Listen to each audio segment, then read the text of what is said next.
Olá, querido jovem estudante. Tudo bem? Como é que está a sua preparação para o Enem? Espero que esteja saindo tudo bem e que você esteja acompanhando todas as nossas aulas aqui na plataforma. Hoje nós vamos ter uma aula especial e eu convido você a me acompanhar pela Idade Média. Eu sou a professora Yasmin e quero que você me acompanhe. Vamos lá? Nosso tema hoje é a Baixa Idade Média. Mas para poder contextualizar, para a gente poder entender o que aconteceu nesse período, que é a segunda metade da Idade Média, vamos entender aí os contextos, né? Vamos entender o que aconteceu em todo esse período chamado de Idade Média, vulgarmente conhecido como Idade das Trevas. Mas a gente sabe que é um termo meio preconceituoso, afinal, nem tudo foram trevas, né? A Idade Média, ela começa basicamente no século V e acaba no século XV, ou seja, 1000 anos. Nós vamos ter duas divisões principais, Alta e Baixa Idade Média. A Alta Idade Média, ela é marcada pelas invasões bárbaras, pelo feudalismo e pela descentralização política que nós conhecemos como feudalismo também, e pela sociedade estamental. No meinho ali, né, do período, ali em torno do século IV, por exemplo, até o século VIII, nós vamos ter o desenvolvimento do feudalismo, que vai ser fruto de uma mistura de cultura romana com cultura bárbara, e é a cereja do bolo desse período. Mas não é o nosso foco hoje, tá? Nós vamos falar da Baixa Idade Média, que é um conteúdo super cobrado no Enem, e ele é marcado pelo renascimento comercial e pelo renascimento urbano, pela centralização monárquica, ou seja, o absolutismo, pelas cruzadas, iniciadas e realizadas pela Igreja Católica, por duas grandes e importantes guerras, que foram a Guerra dos 100 Anos e a Guerra das Duas Rosas, e a crise do século XIV, marcada, gente, por um monte de desgraça, né? Porque coisa boa não teve. Pensa no século difícil. Então vamos lá entender um pouquinho mais sobre esses dois períodos. Então, a Alta Idade Média, como eu já disse, marcada pelas invasões dos povos bárbaros, que é também um termo pejorativo para os povos que não eram romanos, né? E pelo feudalismo. Como você bem lembra, o feudalismo foi um sistema econômico, social, totalmente baseado na atividade agrícola. Os feudos eram as unidades principais, onde acontecia todas as atividades comerciais e também onde se centralizava a vida do homem medieval. A descentralização política é marcada pelo feudalismo porque cada senhor feudal tinha autonomia sobre o seu território e também a forte influência da Igreja Católica. Como você está vendo, a sociedade ela era dividida em três partes: clero, nobreza e servos. Na classe dos servos também se encontram os camponeses, né? Todos aqueles que não tinham terras e nem título de nobreza. Agora que a gente já relembrou um pouquinho do período anterior, vamos falar mais claramente do período de Baixa Idade Média. Para você que não lembra, a Baixa Idade Média é o final, tá? É do meio para o fim, onde aconteceram aquelas coisas importantes que eu citei. E aí, é claro que não dá para a gente deixar de fora aquele evento que a gente sempre assiste nos filmes, né? Que sempre aparece na ficção, que são as cruzadas. As cruzadas, elas foram empreitadas, iniciadas pela Igreja Católica, com dois objetivos principais. Quer ver? O primeiro objetivo era o objetivo espiritual, onde a cidade de Jerusalém, que havia sido tomada pelos muçulmanos, que estavam expandindo seus domínios, né? Seria liberta. Então, os cristãos, né, o Papa, inicia essa empreitada para tirar das mãos, das garras dos muçulmanos, a cidade sagrada de Jerusalém. Não esqueça que era uma cidade sagrada para as três grandes religiões, não é mesmo? Os judeus, os cristãos e os muçulmanos. Assim, nós vamos ter os muçulmanos e os cristãos disputando território e disputando também fiéis. O objetivo material gira em torno da conquista de terras, de dinheiro e de poder, né? Nós vamos ter aí as classes dominantes, os reis, os comerciantes, os burgueses e até alguns servos que desejavam fugir do trabalho pesado lá no feudo, né?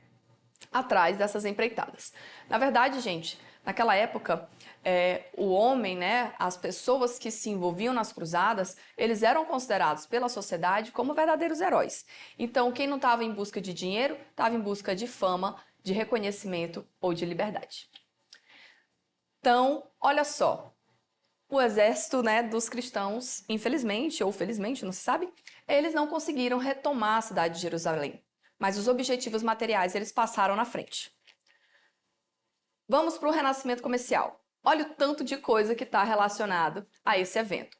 Renascimento é renascer. Então algo vai voltar. O que é que vai voltar? O comércio. Ah, quer dizer que durante o feudalismo o comércio morreu? Não. O comércio ele foi substituído por uma outra atividade, a atividade agrícola de subsistência. Os feudos eles eram autossuficientes e, se necessário, adquiria-se os produtos na cidade. Então as moedas elas caíram em desuso, houve uma redução da sua utilização. E a utilização das moedas vai voltar agora, com esse renascimento. Então, vamos citar as cruzadas como o pontapé inicial do renascimento. Há um intercâmbio cultural, quando os cruzadistas atravessam a Europa em direção ao Oriente, tendo contato com novas culturas, novos produtos e, consequentemente, né, conhecendo as especiarias, os produtos que, inclusive, vão impulsionar as navegações, as grandes navegações. Então, as cruzadas elas vão abrir rotas comerciais e, consequentemente, vai impulsionar a volta do comércio. A burguesia, que é uma classe que está surgindo, vai surgir em torno do quê? Do comércio. Então, os burgueses eles eram comerciantes. Consequência, né, dessa a abertura dessas rotas e do surgimento da burguesia, dos comerciantes, do fortalecimento deles, é justamente a volta das moedas. Os nobres também vão se beneficiar muito disso, porque eles vão enriquecer. Então, as empreitadas das cruzadas vão garantir muito mais terras para essa classe, né, depois das cruzadas, que também vão poder investir no comércio. Esse comércio ele vai se fortalecendo, principalmente em torno de cidades pontuais, como, por exemplo, Gênova e Veneza, que vão dominar o comércio marítimo das especiarias, e as cidades francesas e alemãs, como Lyon, por exemplo, na França, onde vão acontecer inúmeras feiras, onde as pessoas vão viajar para comprar aqueles gêneros especiais, aqueles produtos que vêm do Oriente, certo? O progresso agrícola, ou seja, as inovações tecnológicas que vão favorecer a agricultura, vão provocar algumas mudanças também que vão colaborar para o renascimento agora das cidades. Inovações como, por exemplo, a charrua, o peitoral, a ferradura, o moinho d'água e a rotação das culturas, né? Que é quando você deixa uma parte do solo descansando para depois cultivá-lo. Essas inovações provocam um deslocamento das massas urbanas, ou, aliás, da massa rural para os centros urbanos. Os camponeses, os cavaleiros e todas as pessoas que não eram proprietários de terra viram na cidade uma possibilidade de trabalhar, de enriquecer e de sair das condições anteriores. Logo, se a agricultura está indo bem, nós vamos ter um excedente produtivo. Esse excedente produtivo, que é a sobra da produção, vai ser vendida nas cidades.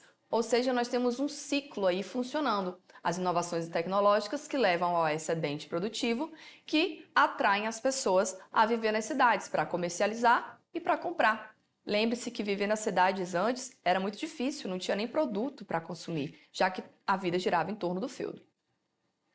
O renascimento urbano, então, se inicia com uma explosão demográfica causada pelas cruzadas, pela melhor alimentação, graças, né, a esse excedente produtivo, pela volta do comércio, que é esse êxodo rural também que a galera vem, né, para a cidade.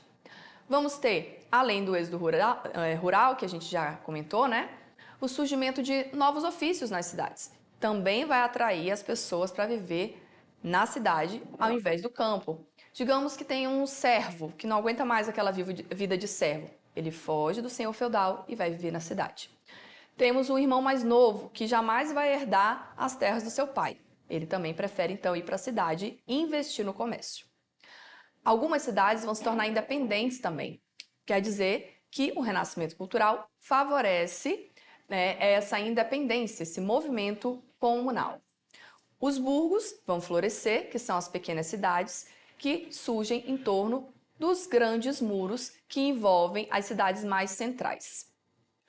Agora que nós entendemos todo esse processo, né, de renascimento comercial e urbano, a gente está vendo que as cidades elas mudaram de caráter, né? A vida agora ela passou a ser mais citadina, mais urbana, muda-se o estilo de vida, muda-se a qualidade de vida. O que é que vai acontecer então para que esse esplendor acabe? O que é que vai acontecer que vai levar ao fim desse período chamado Idade Média? Na verdade, muitas coisas, né? E algumas delas bem marcantes, como você pode ver, a fome, a peste e a guerra. A fome ela vai ser provocada por uma crise agrícola. Ah, mas você disse que houve inovações tecnológicas e essas inovações geraram excedente. Exatamente. Só que as pessoas agora querem viver na cidade, elas não querem mais viver no campo. E o crescimento exacerbado daquela população vai causar desequilíbrio entre o consumo e a oferta de produtos. Algumas mudanças climáticas também vão favorecer essa escassez de alimentos e a produção que vai entrar em desequilíbrio. A peste, que é a peste negra, né, a peste bubônica, vai ser facilitada. A sua emancipação ou a sua proliferação, ela vai ser facilitada também por essa condição de fome, já que a imunidade das pessoas vai estar mais, né, mais baixa, mais vulnerável. As cidades, elas estão superlotadas, facilitando também a proliferação dessa doença. E, além de tudo, sabemos, né, que as condições sanitárias não eram lá essas coisas, né? Então, haviam muitos ratos, muita sujeira. Inclusive, né, acredita-se que a peste negra tenha chegado na Europa neste período por meio dos navios mercantes vindos do Oriente. Como todos lembramos, o ratinho, né, esse coitado desse ratinho aí, né, ele era um hospedeiro. Ele não era o transmissor da doença. Ele apenas transportava a pulga, que era a transmissora. E com as condições de higiene péssimas, a proliferação dos ratos aconteceu livremente. A Guerra dos 100 Anos foi uma guerra entre a França e a Inglaterra. Na verdade, as duas, né, foram guerras entre a França e a Inglaterra. Ambas também foram pela sucessão do trono. E no caso da Guerra dos 100 Anos, que durou, na verdade, 117 anos, o rei da Inglaterra ele teria que ser coroado rei da França, também unificando assim os reinos.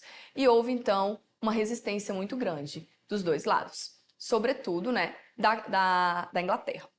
Então, houve uma invasão à França e foi neste episódio, né, em que tivemos a presença da figura da Joana d'Arc, aquela heroína que todo mundo já deve ter ouvido falar, né, que foi queimada na fogueira e tudo. A Guerra das Duas Rosas foi um pouquinho depois, mas também provocou muitas catástrofes, inclusive destruindo aí as plantações e as ruas, né, as estradas por onde o transporte desses produtos acontecia. O motivo também é a sucessão do trono e essa pendenga, né, ela vai ser resolvida com o casamento dos herdeiros das duas famílias, Lancaster e York, dando início a uma nova dinastia, que é a dinastia Tudor. Ufa, quanta coisa, né? E a consequência disso daí? A consequência foi o aumento da exploração do servo, como sempre, várias rebeliões camponesas e uma centralização monárquica, ou seja, o absolutismo aí dando suas caras, não é mesmo? Agora, respira, se acalma, processa tudo isso e vamos exercitar. Pega o seu livro, abra-o na página 35, procura a questão número 6 e vem comigo resolver. Aquela dica de sempre, né? Comece lendo sempre a referência. Você está vendo aí o texto, né? O texto ele vai contextualizar, ele vai trazer o ambiente para você lembrar do conteúdo, né? E um recorte também histórico. E ele está ali dando uma dica: meio ambiente e dinâmica de inovações na agricultura. Então já sabemos qual é o tema dessa questão, né? Vamos à leitura. A partir da invenção do arado, pode ser traçada toda uma cadeia de inovações e melhorias que desenvolveram a infraestrutura e a capacidade de transporte da coletividade, aumentando seu potencial de acumulação de capital. Esse tipo de encadeamento entre técnicas é um fenômeno recorrente na história do progresso técnico. Via de regra, as técnicas não são isoladas umas das outras, mas articuladas num conjunto coerente. Desse modo, basta que os dois elos se alterem para que uma série de desequilíbrios apareça, induzindo o surgimento de novas técnicas para superá-lo. O novo sistema produtivo, que assim surge, tem por seu turno impactos em outros setores da economia, cuja evolução vai desempenhar um papel importante na economia como um todo. Já facilitei sua vida aí destacando as palavras principais, né? Então agora vamos às alternativas. A criação de núcleos urbanos e o desenvolvimento do comércio ocorreram, entre outros motivos, devido ao crescimento populacional durante a Baixa Idade Média. Esse crescimento foi favorecido por transformações do sistema produtivo, como você já pegou seu livro, você está acompanhando aí, né? E para economizar tempo, vamos eliminar aquelas que podem ser absurdas. É uma outra dica, né? Para você ir achando o gabarito da questão. Letra A. A substituição dos moinhos d'água e de vento pela atração animal do trapiche, dinamizando a colheita.